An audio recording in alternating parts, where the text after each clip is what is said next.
उसी तरीके से जो एजुकेशन सेक्टर है, एजुकेशन में जिस तरीके से सरकार को खर्च करना चाहिए कि वो नंबर ऑफ स्कूल कॉलेजेस बढ़ाने के साथ साथ क्वालिटी ऑफ एजुकेशन को भी हम इंक्रीज़ करें, स्किल डेवलपमेंट दें, उस तरीके से एजुकेशन में जो बजट में जो एलोकेशन है वो आज की डेट में पिछले 10 साल में उतना नहीं हुआ। हरवीर सर, रोजगार को लेकर जो मनोज सर सवाल खड़ा कर रहे हैं, सर सरकार की तरफ से कहा जा रहा है कि नहीं सब कुछ चंगा है। Ministry of labour and employment ने जुलाई में ही 2024 में कहा कि 2017-18 से 2021-22 तक 5 साल में हमने 8 करोड़ से ज़्यादा रोजगार दिए, हर साल औसतन 2 करोड़। आरबीआई के एक आंकड़े थे सर जिसमें एसबीआई की स्टडी को कोट किया गया, जिसमें कहा गया कि 14 से पहले तक 14 से 23 तक माफ कीजिएगा 12.5 करोड़ नौकरियां पैदा हुई हैं इस देश में, जबकि 4 से 14 यानी यूपीए के टाइम में वो 3 करोड़ से कम थी। क्या आंकड़ों की बाजीगरी है? ऐसा नहीं है, ये एग्रीकल्चर सेक्टर की नौकरियां हैं जिनको सरकार कोट कर रही है। देखिए, एक तो जो हमारे आंकड़े हैं, खासतौर से जो रोज़गार और गरीबी को लेकर के जो आंकड़े हैं, उनकी क्रेडिबिलिटी बहुत कमज़ोर हो गई है और ये सवाल लगातार उठ रहे हैं कि आप पॉलिटिकल बेनिफिट लेने के लिए आंकड़े कहते हैं, और अगर वाकई 2 करोड़ रोज़गार हर साल पैदा हो रहे होते तो सरकार का जो अभी लोकसभा के चुनाव हुए हैं उसमें इतना बुरा हाल ना होता। और आप एक चीज़ देखिए कि ये जो जहाँ नुकसान हुआ है पॉलिटिकली बीजेपी को, वो सेमी अर्बन और रूरल एरियाज़ में ज़्यादा हुआ है जी। और जहाँ पर जो किसान संगठन है या फिर जो एग्रीकल्चर में थोड़ा एडवांस स्टेट है, वहाँ पर ज़्यादा नुकसान हुआ। पंजाब है, हरियाणा है, महाराष्ट्र है, यूपी का बड़ा हिस्सा है। तो ये जो जैसे मनोज जी कह रहे थे कि जो जॉबलेस ग्रोथ है, देखिए ज़मीनी हकीकत कुछ और है, आंकड़े आपको बहुत अच्छा बताते हैं। और ये जो लेबर डिपार्टमेंट है उनसे पूछिए कि उन्होंने जॉब को लेकर के पिछला सर्वे कब किया था। अच्छा, ये हरवीर जी तब जब आप कह रहे हैं कि स्टार्टअप इंडिया पे हम बहुत ग्रो कर गए, सेल्फ इंडिपेंडेंस के ऊपर बहुत फोकस करती हुई गवर्नमेंट रही, तब ये चैलेंजेस है। नहीं, देखिए स्टार्टअप में भी मैं कहूँ कि आपको ये देखना चाहिए, हम कहते हैं कि स्टार्टअप के सक्सेस का जो एक पैमाना होता है वो यूनिकॉर्न का होता है। कितने यूनिकॉर्न पिछले 5 साल में हुए हैं आप ये गिन के देख लीजिए, और जो यूनिकॉर्न हो गए तो वो डूब करके एनसीएलटी कैसे पहुंच गए ये भी देख लीजिएगा। तो ये देखिए, सिर्फ कहने को मैं ये कहता हूँ कि एक स्टार्टअप इंडिया और स्टैंड अप इंडिया और ये बड़े बड़े कार्यक्रम हुए थे दुनिया के, और हमारे पास जो आइकन थे हमारे उसकी कामयाबी के, उसमें बहुत सारे अभी कहीं अंधेरे में चले गए हैं। तो उससे नहीं होगा, ये होगा तो आपका एग्रीकल्चर से, मैन्युफैक्चरिंग से, और जैसे मनोज जी ने कहा कि क्वालिटी जॉब्स। अब ये जो गिग वर्कर हैं, ये जो आपको खाना ढोते हैं या सामान ढोते हैं, ये कंपनियों का जो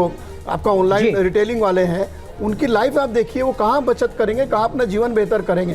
तो सवाल है कि आपको क्वालिटी जॉब जब तक नहीं होगा, लोगों की जेब में ठीक पैसा नहीं होगा, और ये जो पिरामिड है आपका कि आपका 1% का के पास असेट्स इतने हैं और 40% कहाँ है और बाकी नीचे वाले कहाँ हैं, इसको दुरुस्त करने की जरूरत है। सिर्फ आप जीडीपी का हाई नंबर देख करके देश की तस्वीर को बेहतर नहीं। इनके सर इकोनॉमिक सर्वे में कहा गया कि 57% लोग सेल्फ एम्प्लॉयमेंट से जुड़े हुए हैं टोटल वर्कफोर्स के। अगर ये आंकड़ा सही है सर, तो क्या ये एक अच्छी तस्वीर है या ये चिंतनीय तस्वीर है कि आधे से ज्यादा लोग सेल्फ एम्प्लॉयड हैं? नहीं, ये बहुत खतरनाक तस्वीर है। उसमें आप देखें तो परिभाषा बदल दी है। उसमें एक कॉलम नया आया है, अवैतनिक गृह कार्यों में संलग्न। इस कैटेगरी में अगर आप देखें तो बहुत लोग बड़े हुआ ये कि जब कोरोना के बाद हुआ और उसके बाद एमएसएमई सेक्टर लगभग बैठ गया, तो ये गांव में गए। अब गांव में बेचारा अपने बाप के खेती में अगर रोज रोटी खा रहा है तो उसको भी शर्म आती है और समाज का भी दबाव पड़ता है, तो वो खेती में काम करने लगा, वो दुकान में हाथ बटाने लगा, उसको आपने एम्प्लॉयमेंट मान लिया। तो जो ये मनोज जी कह रहे हैं ना, ये हकीकत ये है कि वो एम्प्लॉयमेंट नहीं है। आप उसको एक ऐसा एम्प्लॉयमेंट दे जिसके उसके पास एक्सपेंडेबल सरप्लस आए। तो ये जो आपने आंकड़े का वो बाजीगरी की है और ये 8 करोड़ दिखा दिया है, उसको सब लोग मजाक एक समझते हैं। आप गौर कीजिएगा, जिन राज्यों में बीजेपी का वोट परसेंटेज कम हुआ है, 12 ऐसे राज्य हैं, ये वो राज्य हैं जहां पर कैपिटा इनकम भी कम हुई है। तो हकीकत यह है, ये कोरिलेशन है इन दोनों के बीच में। अगर ये सरकार नहीं समझ रही है या समझ के भी जानबूझ के आंख बंद की हुई है, तो खतरा आगे ज्यादा है। इसलिए इस हकीकत को समझे, और मुझे लगता है कि एक अच्छी सरकार मेरे ख्याल से इकोनॉमिक पॉलिसीज बदलनी पड़ेगी और उसको ओरिएंटेशन उसका बिल्कुल अलग करना पड़ेगा, जो मेरे ख्याल से इस बजट में दिखाई देगा। अच्छा, एक पॉइंट थोड़ा सा आगे बढ़ते हैं, क्योंकि ये तो हम इंटरनल करें, एक चैलेंज और भी है डिफेंस सेक्टर को लेकर, क्योंकि चाइना से कंपेयर किया उनकी जीडीपी कितनी है और वो वहाँ से कितना इन्वेस्ट कर रहे हैं। इकोनॉमिकली भी हम देखें तो रक्षा बजट पर बहुत ज़्यादा केंद्रित करते हुए दिखी, उसमें भी मेक इन इंडिया रहा। मनोज जी, तो क्या ये माने कि इस बार भी मेक इन इंडिया सेक्टर जिस तरह से HAL वगैरह है, क्योंकि शेयर बाजार बहुत फ्लैट होता दिखा, शुरुआत में उत्साह था, उसके बाद फ्लैट होता दिखा है, तो क्या ये माने कि डिफेंस सेक्टर पर बहुत ज़्यादा विजन नज़र आएगा इस बार? देखिए, ऐसा है कि डिफेंस सेक्टर में जो एक्सपर्ट्स हैं उनका कहना है कि अभी हमें काफ़ी ज़्यादा इन्वेस्टमेंट की आवश्यकता है, और उसका रीज़न ये है कि चाइना का जिस तरीके से अपना R&D में इन्वेस्ट कर रहा है, जिस तरीके से नए नए इक्विपमेंट चाइना में बन रहे हैं, वेपन्स जिस तरीके से उनके बन रहे हैं, सबमरीन्स बन रहे हैं, न्यूक्लियर वेपन्स में जिस तरीके से उनका जो डेवलपमेंट है वो अमेरिका से भी कहीं ज़्यादा है, तो हमें कहीं ना कहीं उसको बैलेंस करना पड़ेगा। और क्योंकि आज हमारी पॉलिसी सारी कि हमारी जो पॉलिसी का फोकस मेक इन इंडिया है और हमारे पास कैपेबिलिटीज़ भी हैं, तो मेरे को लगता है कि डिफेंस सेक्टर में मेरे को उम्मीद है कि इस बारी हो सकता है कि उनका इन्वेस्टमेंट ज़्यादा हो, और RBI ने जिस तरीके का डिविडेंड दिया है तो हमारे पास थोड़ा एक कुशन भी है।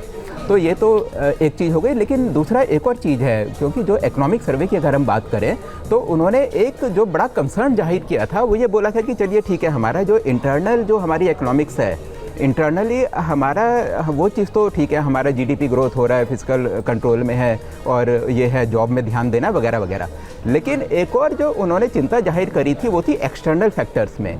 उन्होंने बोला था कि पूरे ग्लोब में जिस तरीके की टेंशन है, तो आने वाले टाइम पर उसका जो सप्लाई चेन में उसका इफेक्ट हो सकता है, ऑयल प्राइसेस बढ़ सकते हैं, अगर इजराइल में टेंशन बढ़ी तो उसका एक इम्पैक्ट हो सकता है। PM पहुंच गए, ये तस्वीर भी दिखाते चलें, उसके बाद फिर मनोज जी के कमेंट भी लेते रहेंगे। संसद में पहुंच चुके और अब लगभग 28 मिनट का समय शेष बचा है, उसके बाद बजट पेश होगा, तो प्रधानमंत्री पहुंच चुके हैं। तो ये नए संसद भवन की तस्वीरें इस वक्त आप देख रहे हैं, जहां पर प्रधानमंत्री नरेंद्र मोदी पहुंच चुके हैं। ये आप तस्वीरें आपसे कुछ देर पहले की होंगी संभवतः, क्योंकि कैबिनेट की बैठक शुरू हो चुकी है। कैबिनेट की बैठक प्रधानमंत्री की मौजूदगी में ही होती है। कैबिनेट की मोहर लगने के बाद बजट भाषण शुरू होगा, और मोदी सरकार के तीसरे कार्यकाल का ये पहला बजट है। ऐसे में जो तमाम वादे प्रधानमंत्री नरेंद्र मोदी ने व्यक्तिगत तौर पर भी अपनी चुनावी रैलियों में किए हैं, वो कितने पूरे हो पाते हैं इस बजट भाषण में, इस पर सबकी नजर रहेगी। मनोज सर, आप अपनी बात कीजिए। हाँ, देखिए, तो ऐसा था कि जो एक्सटर्नल फैक्टर्स हैं, जो अगर हम एक्सपोर्ट की बात करें तो एक्सपोर्ट को इस साल खतरा होने की उम्मीद है, और उसका रीज़न है कि जियो पॉलिटिकल कंडीशन जो कि हमारे हाथ में नहीं है। एक और चीज़ है, अगर मान लीजिएगा कि अमेरिका में इलेक्शन है, अगर ट्रंप आ जाते हैं, और ट्रंप का क्योंकि हमने जो पहले उनका जो टेन्योर देखा और अभी उनके भाषण सुने, तो उसमें उनका पूरा फोकस है कि बाहर से जो भी अमेरिका में इंपोर्ट हो रहा है उसमें वो 10% टैरिफ लगा दें, या कुछ % ऑफ जो टैरिफ है वो लगा दें। अगर ऐसा हो गया तो यूरोपियन यूनियन, इंडिया वगैरह, वो भी सारे के वो बाकी जो कंट्रीज़ हैं वो भी अमेरिका के ऊपर टैरिफ, वो है वहाँ से जो भी सामान आएगा उसके ऊपर टैरिफ इम्पोज करेंगे। ठीक, तो आप देखिएगा कि इससे क्या होने वाला है कि एक्सपोर्ट जो सेक्टर है, जो कि एक्सपोर्ट आज के लिए इंडिया के लिए बहुत ज़्यादा ज़रूरी है, तो वो एक्सपोर्ट कम होने की उम्मीद है। मेरे ख्याल से पहले जो RBI ने GDP बोला था कि हमारी ग्रोथ 7.2% तक होगी, उसके बाद जो रिवाइज जो कल इकोनॉमिक सर्वे में 6.5 से 7% हो गया।